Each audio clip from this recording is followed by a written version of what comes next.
Welcome to new TV Telugu. AP ముఖ్యమంత్రి చంద్రబాబు నాయుడు ఢిల్లీ పర్యటన బిజీగా సాగుతోంది. ఈ రోజు ప్రధాని నరేంద్ర మోదీ, కేంద్ర హోంమంత్రి అమిత్ షాతో పాటు పలువురు కేంద్ర మంత్రులతో సమావేశం అవ్వనున్నారు. అలాగే మాజీ ప్రధాని దివంగత వాజ్పేయి శత జయంతి ఉత్సవాలు, ఎన్డీఏ నేతల సమావేశంలో పాల్గొన్నారు. వాజ్పేయి సమాధి సదైవ్ అటల్ వద్ద నివాళులర్పించారు.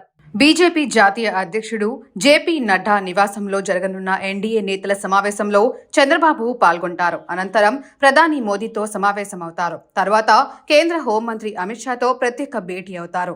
కేంద్ర ప్రభుత్వ పథకాలకు రాష్ట్ర ప్రభుత్వం వాటా నిధుల కేటాయింపులపైన ప్రధాని మోదీ, అమిత్ షాలతో సీఎం చంద్రబాబు చర్చించే అవకాశం ఉంది. ఫిబ్రవరి 1న కేంద్ర బడ్జెట్ ప్రవేశపెట్టనున్న నేపథ్యంలో ఏపీకి ప్రయోజనాలు కలిగేలా చంద్రబాబు వారితో చర్చలు జరపనున్నారు. తదుపరి ఆర్థిక మంత్రి నిర్మలా సీతారామన్, రైల్వే మంత్రి అశ్విని వైష్ణవ్తో రాష్ట్ర అంశాలపై చర్చించనున్నారు. ఇటీవలే రాజధాని కోసం మంజూరైన రైలు మార్గం పనులు వీలైనంత వేగంగా ప్రారంభం అయ్యేలా చర్యలు తీసుకోవాలని రైల్వే మంత్రిని చంద్రబాబు కోరనున్నారు. అలాగే ఏపీ రాజధాని అమరావతికి ఆర్థిక తోడ్పాటు, పెండింగ్ నిధులు విడుదల తర్వాత అంశాలపై ఆర్థిక మంత్రితో చర్చించనున్నారు.